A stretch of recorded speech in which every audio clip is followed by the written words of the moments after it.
What's up, guys? Welcome back to another episode of the Call Center Chronicles. Before we get started, I want to give a very special shout out to my friend Maddie, who just started a new job earlier this week with a new call center. Very proud of you, Maddie. Hope everything goes great with the training. Hope you love it. Now, as we get into the story, please remember to like, share, and subscribe for future notifications and more episodes. Now, today's episode is going to be, of course, entitled Karen's, but a Karen who thinks she knows more than the entire system itself. So without further ado, let's get started with today's episode. Now, this started back on Monday itself. This was pretty early on in my day, and this has stuck with me since then, and I nearly uploaded this the day it happened on Monday, throwing off my entire upload time. But I've been wanting to let it stew and fester, just so I can get it just right, just for Wednesday night's video, so I can upload it today. Now, my morning starts off fine. Everything is going well, everything is going great, and boom, I get a call for money transfer. So I'm talking to this lady, we do our spiel. Thank you for calling Company A, how can I help you today? Okay, you want to transfer some funds? Let me go ahead and get that set up for you. So I go through our whole disclaimer on transferring money and everything for the bank, and everything's going fine. Considering our disclaimer states you need a account number and routing number. So I go through everything, and she'd already agreed to proceed forward at this point. So she already knew. I already gave her the disclaimer. So this person had known, because I had already informed her she needs her account number and routing number. So we get through the entire checklist of everything that needs to be done to the final moment when I ask her, is this going to a check? Is this going to a checking or savings account? Oh, it's going to a checking account. Okay, is the checking account in your name? Yes. Alright, can you go ahead and please provide for me your 9-digit routing number? And this is when I hit not just a brick wall, not just a concrete wall, a titanium reinforced steel wall. I came in flying headfirst into this sucker. Because she's like, oh, I don't need that. What? Elon Musk, we got a candidate for the mission to Mars. She says she does not need her account number or routing number to set up the transfer to accounts. So I'm rethinking the entire sum of banking history, where at any point if you want to send money to someone, you need an account number, you need a routing number for anything. And this goes back all the way when Western Union was still delivering on horseback and carriages. These things have been around for hundreds of years. I mean, seriously. So I'm like, ma'am, you need this so we can set that up. Oh, no, it's fine. My friend told me I didn't need that to set up a funds transfer.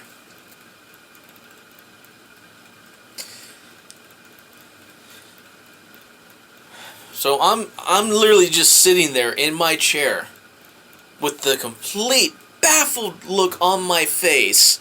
Which, if you can see right now, I'm still baffled about this. 3 days later, I'm like, the one thing I want to say to her, your friend was messing with you. Your friend was joking, or your friend just straight up lied to you. I told her in the most professional customer service voice ever, I do apologize, ma'am, but you do need an account number and routing number for the transfer to accounts. There's no way around that. And she's yelling, screaming, hollering, saying it's false advertisement. I'm lying. I don't know what I'm talking about. Just every little thing just throwing out of the book. And I just slapped her with the most reality pill I could have. Ma'am, banks have been using routing numbers since the time Wells Fargo was delivering money in carriages. And she just stopped. Banks have been using routing numbers for a very long time. If you wanted to do a Western Union back in the day, you needed a routing number to send that person money.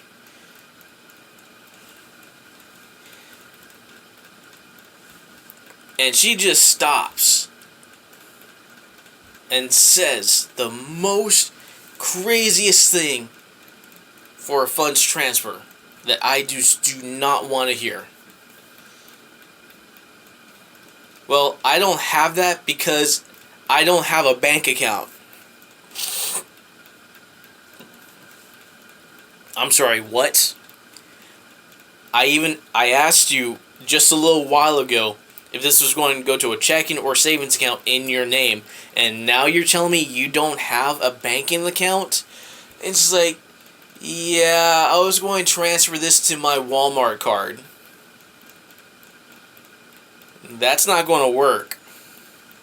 I told her that's not going to work because we need to. The money can only be transferred to an actual banking institution. The way our system works, it can only be sent to another bank institute. We can't send it to a Walmart gift card or whatever you're trying to send it to. I'm like, no, that's not. We can't send it to that. So she's trying to argue with me. I'm just sitting there asking myself, what did I do in my previous life to deserve this? And I'm filling out an application for this person to go to the mission to Mars so she can get off this planet. I'm like, this is someone that needs to definitely go to Mars right now. And she just keeps going and going and going. At this point, I have completely lost interest with her ranting and screaming. And I know I can't pass it off to a supervisor because they're going to ask me, what are you doing transferring me this? This isn't even a sue call. Get out of here with this. So I know my supervisor's not going to like me if I do that. And I definitely know for sure if I tell my manager, he's going to laugh at me and ask me when the episode 1 of season 2 of The Mandalorian comes out. So I'm definitely not going to bother him. And me and my manager, we're both fans of Star Wars, so it's just, I'm not going to bother him unless I'm telling him, hey, next up, the episode 1 of season 2 comes out on this date, or give him more information on the Obi-Wan series. No, I'm not going to go over there and tell him, hey, I got a Karen that doesn't believe me that we need an account number and routing number for a funds transfer.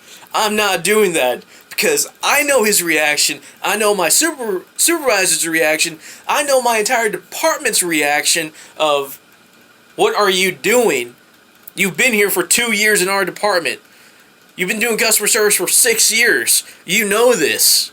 We can't do this. It's not in the book. It can't be done. So I'm just letting her rant, scream, and rave. I'm like, ma'am, finally when she stops and takes a breath, as Karens like to do because it's just that non-stop I finally tell her, no, it can't be done. We can't change this. It's not possible. So she finally says, well, whatever. I'm going to call my congressman. I'm going to call the news. I'm going to call all these people and report you all. Okay, sure. Thank you for calling my bank. Have a wonderful day.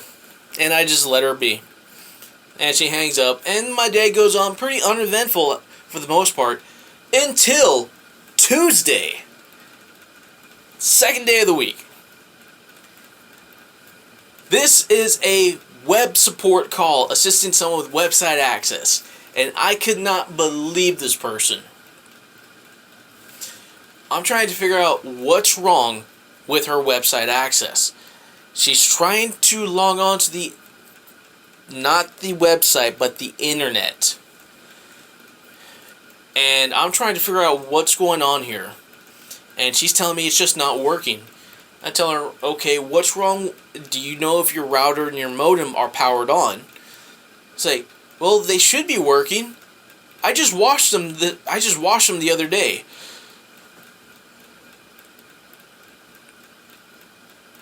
My heart sank, and my heart still sinks right now. I asked her, ma'am, what do you mean you just washed them the other day? Oh yeah, they were a little dusty, so I ran them under a thing of warm water and then dried them off. What? The one thing you do not do with electronics is put them in water. And that's the first thing she did. She violated the golden rule. Do not put any liquids near sensitive electronic equipment. That's why she couldn't get onto the internet. I told her, that's why you can't get onto the internet. You effectively destroyed your router and your modem. You completely fried them. They're no good anymore. And it's like, well, what can you do to fix this? I, who work with a banking institution, can't fix that. Bank A cannot fix that. You need to call your internet provider and tell them what you did that screwed up your internet service. So I didn't, but sadly I didn't tell her that. I basically said, ma'am, we here at Bank A can't do anything to fix that. You need to go to your internet provider and inform them of the situation so they can either, well, not either, but they're going to have to replace your system.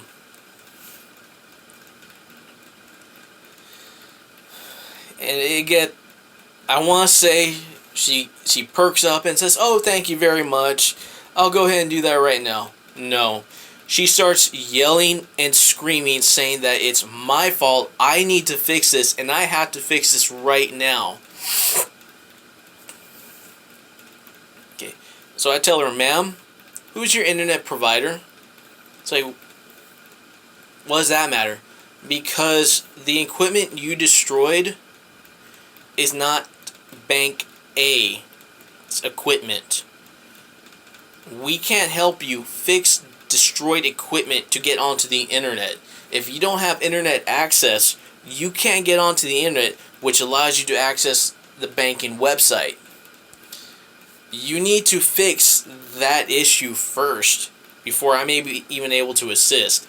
I can't help you with your situation because you don't have internet access. So, and then she asked me the smartest question in the history of man. Well, how am I supposed to do that? Like I said, contact your internet provider. And she's trying to yell and scream and argue with me that I need to fix her internet problem because I'm web support. I'm IT.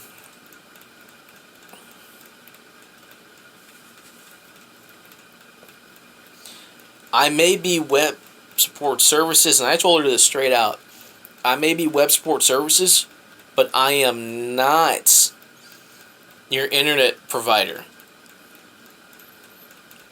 Web support services assists with website issues for Bank A website. Say, yeah, so help me get on. Like, ma'am, you severed your connection to the internet. It's like, okay, and because you severed your connection to the internet, you can't get onto the internet. It's like, okay, because you can't get onto the internet, you can't go anywhere online. Well, how can I fix this?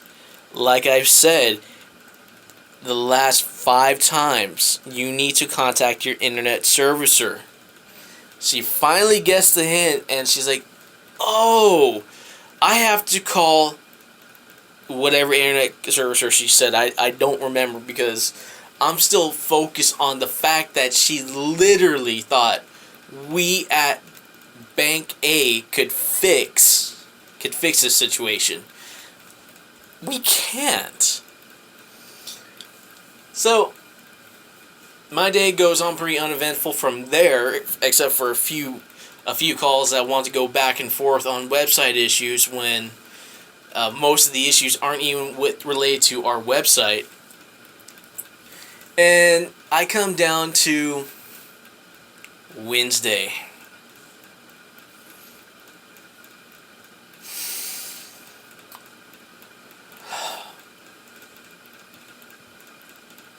Wednesday is pretty uneventful for the most part, but I had this one person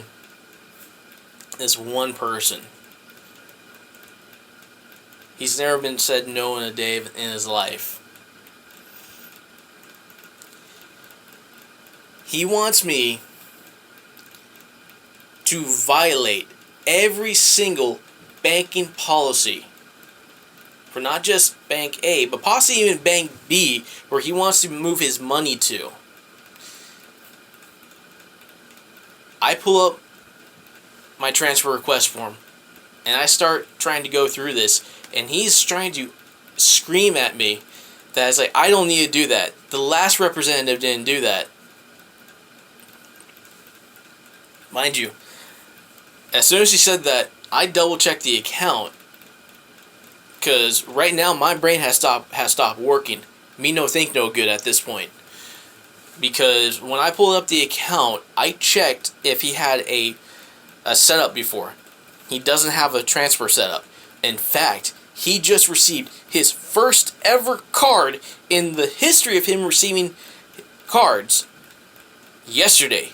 He activated it yesterday, which at this point it was Tuesday because I filmed this Wednesday night. So I look at the account. It's a brand new account. It's a beautiful, bouncing, brand new account. So I looked at it. I said, sir, this is your first account ever. I'm setting up your transfer information right now. I'm the first person you're talking to about this. And he pauses and he fumbles. And it's like, well, I don't need to answer any of that information because it's not required. What do you mean it's not like, sir, I've been doing this with just my department alone, just doing the money transfers for about a year now. And I've been with this department for 2 years. I've been with the company overall for 6 years. So I kind of know a thing about how department policies and procedures are. So I ask him, sir, what do you mean? This is our normal process. This has to be done with every single call. I've been doing this all day. I did this all day yesterday, the day before. I've been doing this for the last year for this department as a funds transfer team member. This has to be done. And he's like, oh, no, you must be new at it because you don't have to do any of that. Sir, this is required by our department and by the bank. And probably, as far as I know, probably whoever's in charge of the federal government's regulation of banking institutions. There has to be at least some type of actual paper trail. And this is what I'm thinking. I'm like, sir, this is required. I actually tell him this is required not by just our department, by the bank. And he's like, oh, no. I've worked for a bank. We never had to do any of that. I just pulled money out and just gave it to a person. At this point, I literally know this guy's literally BSing me because that's not how anything works. That's not how none of it works. Whenever you go into the bank, you present your card and a valid ID. They pull up your account, click, going all the way. They verify everything. It's like, how much would you like to withdraw from your account? 300? Okay, click, click, click, click. They go to the money machine. They pull it out. Okay, 1, 2, 3. There you go, 300 right there. Now, other banks, doesn't matter if it's Bank A that I'm with, Bank B, Bank C, Bank D, the entire alphabet of every single bank, probably even credit unions, and whatever type of other banking institutions out there are. They probably have a checklist and a procedures of what they need to verify, what they need to fill out, just to transfer money from one account to another account. And I tell them, sir, a lot of banks do this. This is required. They might have different questions or different verifications to do, but this is a standard across the board. They might ask you to verify different things, but we kind of have to do this. He doesn't believe me. He doesn't like my answer, and he's like, well, you know what? I'll just call back later and do this. Because someone's going to be willing to do their job and not lie to me like you are. Okay. Thank you for calling my bank. Have a wonderful day. And the rest of my day went on pretty uneventful. I didn't have hardly any calls, and just regular calls. Balance, statements, walking people to reset their passwords, which is just all cut and dry, boring stuff. Just not stuff everyone wants to hear, because that's most of our calls. It's the exciting calls people want to hear. Why Karen can't access her account because she's using an expired card. I got plenty of those stories. Heck, I had one just last Saturday that they're out at the grocery store trying to swipe their card 10, 15, 20 times, and I'm looked at, she's got about 20 different denied transactions for an expired card. And this person's trying to argue with me. He's like, these cards don't expire. They don't expire. And I literally hear her talking to the manager and points to her card. I wish I was there to see her face, and says, look at that date and look at that date. This card expired, and I'm hearing the manager almost scream at her, this card expired back in 2015. 2015, boys and girls. Seriously, who holds on to an expired card since 2015? And she says, that doesn't matter. Other places accept it. Why won't you accept it? And she then comes back to me. You need to let my card go through. Stop denying my transactions. I could understand if this person was old. 60s, 70s, 80s, old. No. I'm 30. I looked, when I had her verify her date of birth, this puts this lady in her early 20s. I have a genuine fear for our future of our species right now because of this person. Now, this could be just a one-off, but I see this a lot, especially since all of us have to deal with entitled Karens. This race, this species of Karens, and they're called the wild, or the in the wild, or let me talk to your manager. Scares me, because it's like this war against the Karens will never end, or we might be losing it. I don't know. But I feel for our colleagues who work in retail, our brothers and sisters in arms who have to deal with Karens face to face. They have to deal with that. Deal with them face to face, and having to tell someone, hey, your card's been expired for X amount of years. I felt so bad for the manager because my soul died a little bit for him. I was like, you can't be serious. Order a new card. I even said, I'll order you a new card. And she's like, no, I don't want to deal with this. You all don't know how to do your jobs. And I hear her yelling, I'm going to tell corporate about your store.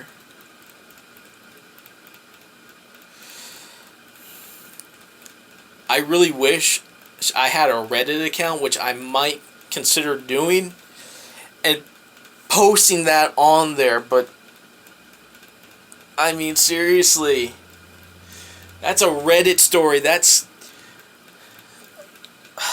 I mean, come on. You have a card.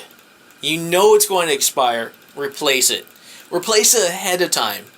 I mean, yes, I have no problem someone calling in 3 months, 6 months ahead of the month and year that expires and tell me, hey, you know what, my card's going to expire in 3 months, 6 months, whatever. Can I go ahead and get a replacement? Yeah, sure, let me go ahead and get that set up for you. Can you verify your address? Boom. Alright, we're going to go ahead and send it out with the postal service. You're going to expect to see it in this many days. So, I have no problem with that. I like those people because you know what? They're on top of their stuff. No. No. We don't always get those. We get people who call in 3 months, 4 months, 5, a year or longer and be like, oh yeah, I've been meaning to call about my card, but it's expired, but I'm here at the grocery store and it won't let me use it because it's been expired for about 20 million years. Come on now, Karen. Step up your game. There are people out there who call in months ahead, that call in and get that before they even call in, they have everything. They have books on top of books on top of books ready just to do a simple thing. When we get callers who can't even figure out their own card number when they want to call in and do the simplest thing of even checking their balance. Oh, do you guys really need my card? I don't know what I did with it. Let me try to find it. Okay, here it is. No, I want to be able to say, thank you for calling. Can you please provide me your card number? Yeah, my card number is 1, 2, 3, 4, 5, 6, 7, 8, 9, 10. Great, thank you. I really appreciate that. Boom, boom, boom. I really appreciate the people who are well prepared, because they make the job so much easier compared to the ones that aren't prepared. The ones that are not prepared, I feel, are the ones that cause the most issues. They're never ready when they call in. They don't have information. They don't know what you're talking about because they don't prep. They don't get everything together. And the reason I do that is because my grandfather did that. My grandfather, before he even sat down and called the bank, he made sure he had his statement ready. He made sure he had his card ready. He made sure he had everything ready just to look at one little transaction. And if he wanted to dispute a transaction, you better believe he told me, make sure you have everything that corresponds with a purchase. Your receipt, your correspondence with them, whatever. So if I had to file a claims dispute, and they'd be like, okay, we need some information. Hey, I got my receipts, I got some documentation, I got emails, laminated, screenshot, the works. I can send you this in a care package. Okay, that really helps out. Thank you. Because we all know one thing. Banks are going to go ahead and do a review. They're going to check to see if you actually made the transaction or not. If you did, okay, you're not going to dispute. If you didn't, okay, you're going to dispute it. Hey, you made it with them, but hey, you know what? They didn't give you the product. You tried returning it. You did everything in your power to give this back, or you didn't get it, but you saved all your correspondence, all your stuff. Great. You have to be prepared when you do things. When you go get your car renewed for your sticker, you need to make sure everything's spick and spam. When you go get your driver's license, you want to make sure that everything in your vehicle is spick and spam. You want to make sure you're well versed in the driver's books and everything when you gotta do something like that. When people go join the military, they study and get ready, because you know what? That military altitude test throws you for a loop. You're going to get math. You're going to get engineering stuff. You're going to get a whole bunch of things, because they want people who can think on the fly. They want people who are actually smart. Now, the people who join the military, a lot of them are smart. Sure, you might get this redneck kid from Kentucky. All he knows is turkey shooting and digging farms. But you know what? This guy could be the world's greatest sniper who can measure the barometric pressures of the curvature of the earth just to fire a single shot that can curve around the angle of the earth just to shoot somebody. But yet, you know what? He was prepared when he went to go take his test. When you call your bank, or when you call your cell phone provider, or when you call any customer service, be prepared, because it's going to make things go easier.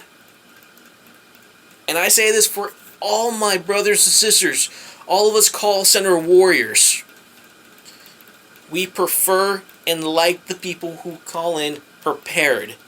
If you lost your card, that's fine. Let us know. Hey, I'm sorry, I lost my card. Can I give you something else?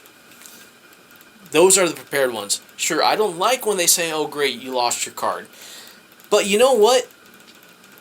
As long as you're forward and say, hey, you know what? I lost my card. I need a replacement. Great. What I do not like to hear, because they say, well, I lost my card, but you know what? I just need my balance. If you lost your card, let's go ahead and get you a replacement now, instead of waiting 6 months down the road when you did not want to cancel it, and someone found it and started using your payment to buy a whole bunch of stuff from Amazon. Trust me, That happened to me, but when I lost my card, I instantly canceled it. And I've lost 2 cards. One I accidentally left at a restaurant. Thankfully, the manager of the restaurant was informed by his waiter. And the waiter, awesome. The guy was a great guy. He saw my card and said, "Hey, boss, somebody left their card here." I'm already halfway back home, and that's when I realized I don't have my wallet. I called my bank, canceled the card, and got a new one shipped out. Same, which just within a matter of minutes, because I was like, hey, you know what? Something's not right. I check it, lo and behold, I don't have my card. I don't know what I did with it. Did I leave it at the restaurant? Did it fall out somewhere? You know what? I'm not taking any chances. I called my bank, canceled my card on the spot. I called the restaurant just to check to see maybe if they had it. Thankfully, they did. And it's like, we'll go ahead and keep holding it in our safe until you're able to come back and pick it up. I told the guy, hey, you know what? That's fine. I've already canceled it. You can go ahead and destroy it. I lost another card a few years later. I canceled it immediately. And someone tried purchasing something from eBay. So I get a notification, an alert. And I call my bank. And they're like, yes, we did get a denied transaction for this. Great. Because I had already canceled my card. People, if something happens, cancel your cards, please. If you lose your card, cancel it. If you're calling in somewhere, please be prepared. Because the prepared callers are the best ones. Now I'm going to go ahead and end it here because this video is already getting a little long. And I like ranting. I like telling these stories, so they're fun. So please remember to like, share, and subscribe. And click that bell icon for future notifications. Have a great day. And remember, my fellow call center warriors, kill the queue.